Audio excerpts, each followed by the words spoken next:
Sveiki visi, jūs esate CryptoArt YouTube kanale ir šiandien kartu su jumis mes pakalbėsime apie kriptovaliutų rinką, pasižiūrėsime, kas įvyko, ką mums sako grafikai, na ir svarbiausia, kas mūsų laukia toliau. Nepamirštam paspausti like ir subscribe mygtukus bei parašyti savo mintys komentarę. Mes mūsų nemokamą Telegram grupę rašėme apie tai ir rašėme, kad palūkanų norma nepasikeitė ir liko tokia pat, kaip ir buvo tikėtasi. Taip pat trumpai noriu paminėti, kas buvo sakoma Fed posėdėje. Tikriausiai buvo paskutinis Powello Fed posėdis ir sekantį Fed posėdį mes pamatysime jau kitą žmogų. Tai yra bus Trumpo žmogus, kuris užims Powello vietą ir būtent sekantį Fed posėdį tikriausiai mes pamatysime jo kalbą. Taip pat buvo kalbama apie ekonomiką silpnėjimą, bet infliacija vis dar trukdo greitai mažinti palūkanų normą ir dėl to mes matėme, kad palūkanų norma liko tokia pat, kaip ir buvo prieš tai. Taip pat infliacija išlieka padidėjusi, o pagrindinė to priežastis yra augančios pasaulinės energijos kainos. Taip pat trumpai noriu paminėti, kad visą šitą situaciją Powellas valdė tikrai pakankamai gerai, nes Amerika turėjo tikrai pakankamai sunkią ekonominę padėtį ir jis gerai visą tai suvaldė ir aišku, kai buvo COVID-as, irgi buvo lygiai tokia pat situacija. Taip pat trumpai noriu paminėti apie naują Fed vadovą, tai jis yra Trumpo žmogus ir yra žinome, kad jis turi kažkokią dalį kai kuriuose kriptovaliutos įmonėse. Aišku, gali atsispindėti rinko nelabai gerai, bet mes apie tai dar nekalbėkime ir pasižiūrėsime, kas bus toliau. Tik pabaigai noriu paminėti, kad jeigu naujas Fed vadovas klausys Trumpo, aišku, mes galim pamatyti, kad rinka bus labai stipriai manipuliuojama ir gali eiti ne į mūsų pusę, į kurią mes tikimės. Tai aišku, dabar apie tai kalbėti dar anksti, bet kol kas padarom tokias prielaidas ir pasižiūrėsime, kaip bus toliau. Na, o dabar mes pagaliau keliausim prie grafikų ir pasižiūrėsime, kas ten vyksta ir ką mes matome. Taip pat visus kviečiu prisijungti prie mūsų nemokamos Telegram grupės, kurioje jūs rasite daug naudingos informacijos apie kriptovaliutų rinką ir jūs galėsite susidaryti savo atitinkamus lūkesčius. Taip pat aš rekomenduoju pasiskaityti štai šitą postą. Čia yra viskas apie watchlistus, kam jie yra reikalingi, kas yra alertai, na ir svarbiausia, kaip tai padeda mūsų prekyba bei kaip reikia tuo naudotis. Tai jūs galite tai pasiskaityti mūsų nemokamai Telegram grupėje. Taigi štai čia mes matome Bitcoino grafiką, čia yra vienos dienos timeframe grafikas, na ir štai čia mes bandome formuoti štai tokį fakeoutą, mes nuėjome iki šitos pasipriešinimo zonos, tai čia mes turėjom pakankamai daug likvidumo, dabar mes bandome jį surinkti ir klausimas, ar čia bus fakeoutas ir mes eisime žemiau. Tai būtent apie tai mes šiandien ir kalbėsime ir pabandysime kartu su jumis tai įsiaiškinti. Taigi štai čia mes turime sekantį Bitcoino grafiką ir mes turime labai paprastą modulį, jis yra trikampio modulis, čia buvo kainos spaudimas, turime pasipriešinimo zoną, kurią mes pratestavome ir bandome ją rejectinti ir eiti toliau. Taip pat noriu paminėti, kad štai čia dar galimas vienas retestas, net galimai mes dar gausime vieną didėjančią bangą, tai yra gali būti štai šita banga šiek tiek aukštesnė nei už prieš tai esančią, čia gali susiformuoti divergences, surinkti visą likusį likvidumą ir tik tada eiti žemiau. Kas yra štai šita vertikali linija, tai aš esu tiesiog pasižymėjęs, kad čia prasideda gegužės mėnesis ir mes dar prie to prieisime, aš parodysiu grafiką ir ką tai reiškia. Štai čia pas mus yra dar vienas labai įdomus grafikas ir aš pažymėjau štai tokias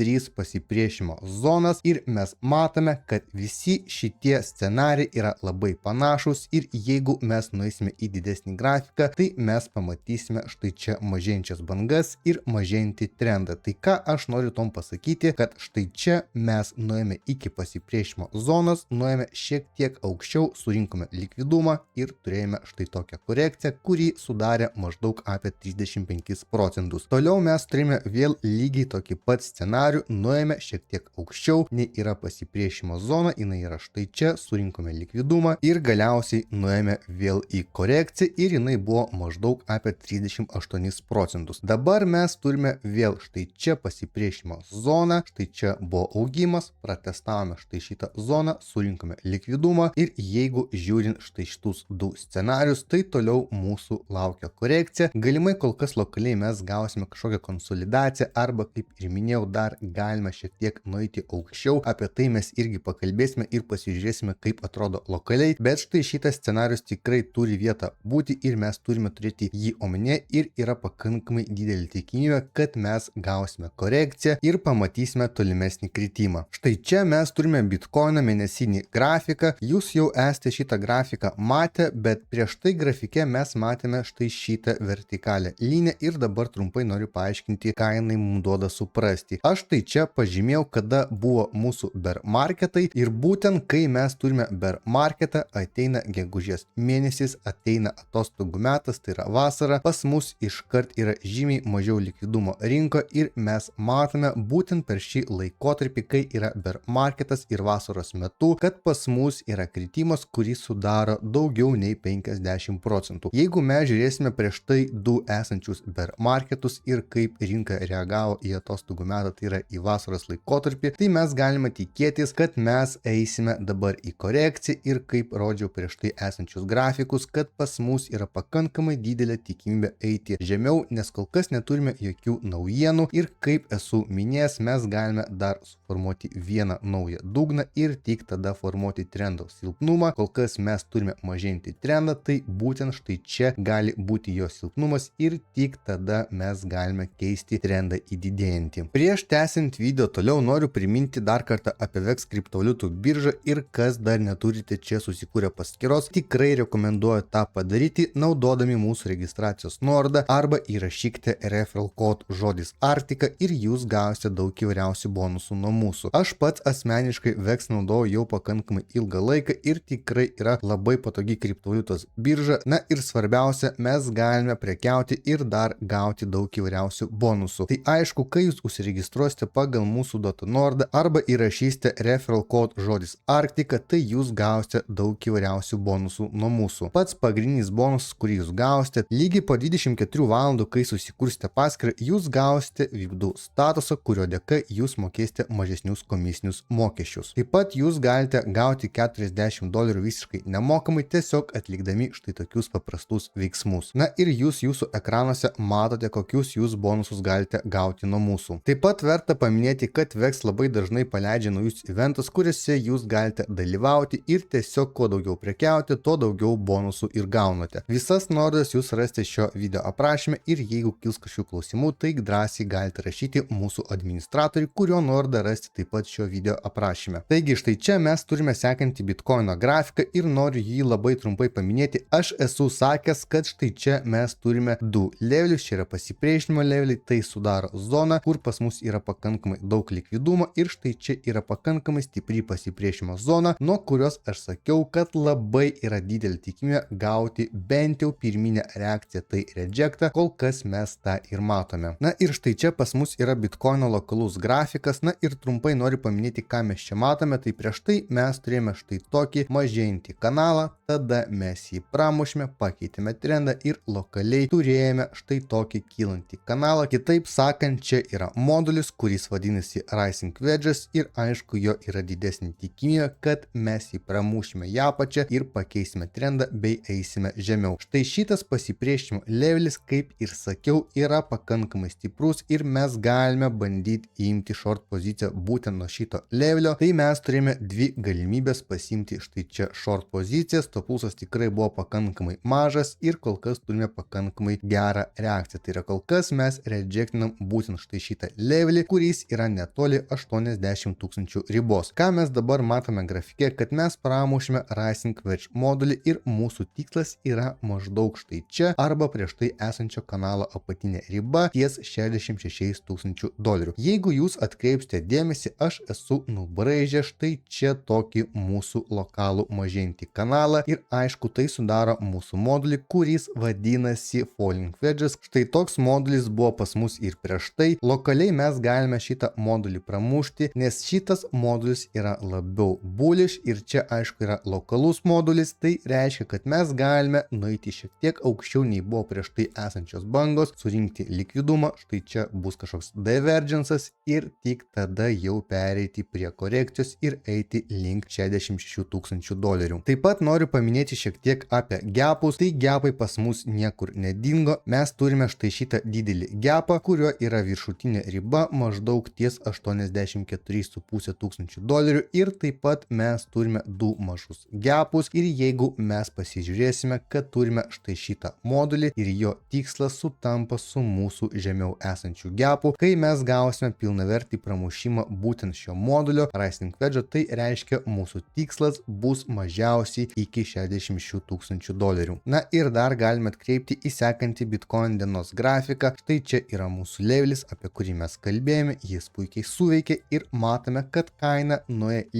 lygiai į šitą pasipriešimą levelį ir davė rejectą. Tai leveliai zonos tikrai veikia, svarbiausia mokėti juos nustatyti bei mokėti įžiūrėti, kur tikrai yra stiprus levelis arba zona. Taigi grįžtant prie grafiko, mes matome, kad štai čia buvo rejectas ir dabar Bitcoinas atėjo iki savo prieš tai esančios pasipriešimo zonos, dabar jinai gali veikti kaip veidrodinė zona, dėl to mes galime gauti dar lokalų atšokimą, tokiu būdu pas mus suveiks Falling Wedge modulis ir suformuoti dar vieną bangą ir po biškį bandyti keisti trendą bei eiti link štai šitos palaikymo zonos, kuri yra maždaug ties 66 tūkstančių dolerių. Na ir turime dar vieną Bitcoino grafiką ir kol kas mes matome, kad Bitcoinas trinasi savo pasipriešimo zoną ir mums reikia iš jos išeiti, galimas retestas, tai yra patvirtinimas ir tada tolimesnis kritimas. Kol kas būtent toks scenarius yra labiau tikėtinas, lokaliai, kaip ir minėjau, galima kažkokia konsolidacija, dar galime pabandyti išeiti šiek tiek aukščiau, surinkti likvidumą ir tada eiti žemiau. Jeigu kalbant trumpai apie likvidumą, tai štai čia mes matome Bitcoino grafiką, kur yra pas mus išdėstas likvidumas ir mes matome, kad yra pakankamai daug likvidumo, netoli 80 tūkstančių dolerių ir štai ten yra mūsų pasipriešimo levelis, kurį mes galime dar kartą protestuoti, gauti false breaką, surinkti likvidumą ir eiti žemiau. O štai čia šiek tiek žemiau, maždaug ties 74 tūkstančių dolerių, mes taip pat turime likvidumą ir štai čia yra mūsų zona, veidrodinė zona, galimai palaikymo zona, nuo kurios mes galime gauti atšokimą ir suveiks mūsų lokalus Falling Wedge'as ir eisime rinkti likvidumą toliau ir tokiu būdu mes galime dar kurį laiką gauti konsolidaciją, ypač jau einame į savaitgalį ir savaitgalį dažniausiai volatilumas būna rinkoje mažas, dėl to mes galime dar gauti konsolidaciją, tai yra šonį judėjimą. Na ir trumpai noriu paminėti apie Ethereumą. Tai Ethereum'as yra visiškai tas pats, kas ir Bitcoinas, jų grafikai yra identiški ir kol kas mes matome, kad čia irgi vyksta štai toks mažintis lokalus trendas. Čia aš esu pažymėjęs imbalanso zoną ir mes kol kas bandome testuoti štai šitą pasipriešimo zoną iš apatinės pusės, reiškia šita zona bando tapti veidrodinė, nes prieš tai mes matėme, kad šita zona veikia kaip palaikymo zona, tai čia buvo pramušimas ir kol kas mes testuojame iš apatinės pusės ir jeigu štai čia mes gauname tokį rejectą, tai Ethereum'as eis link štai šito palaikymo levelio, kuris yra maždaug ties 2160 dolerių. Taip pat mes galime štai čia įžiūrėti Falling Wedge modulį, lygiai tas pats, kas ir Bitcoino grafike ir mes neatmetam tokio scenarius, kad mes dar nueisime ir protestuosime aukščiau